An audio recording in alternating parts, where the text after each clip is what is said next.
Today, we're talking to the mind behind the design of the creative assets that you see on lingeriereliving.com. Tara, introduce yourself. Hi, my name is Tara and I'm a design director based in New York. My focus is mainly in women's fashion, print pattern design, and graphics. So Tara, walk us through your creative process in helping to design the creative assets for lingeriereliving.com. For this project, I looked through a lot of vintage lingerie and vintage lingerie packaging. Lingerie has such a rich history and specific aesthetic, and I was really inspired by that. I was also drawn to these vintage movie posters that had this very retro bold font and this sort of hazy, grainy filter to them.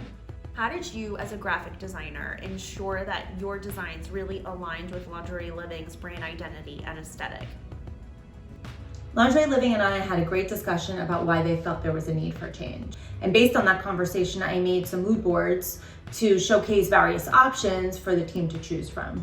Providing visual reference is really important to make sure everyone understands and is aligned on the direction.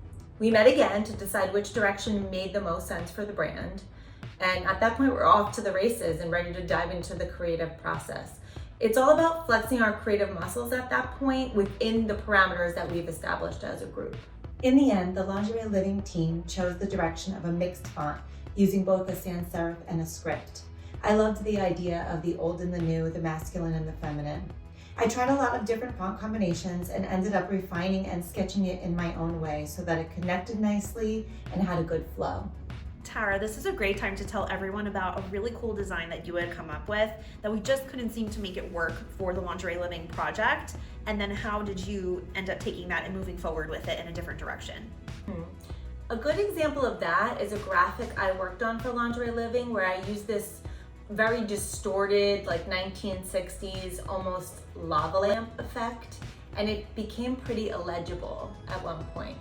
The team loved it, they loved the vibe, but they wanted to make sure you could read it clearly. So after a bit of back and forth, we landed on a great compromise that kept the original intention there, but also made sure that the brand was represented properly. Tara, I can't thank you enough for everything you've done here at Lingerie Living and how awesome we are showing up for our customers with your really cool designs. Thanks so much for the interview, and we hope to see you soon. Bye. Thank you so much for having me.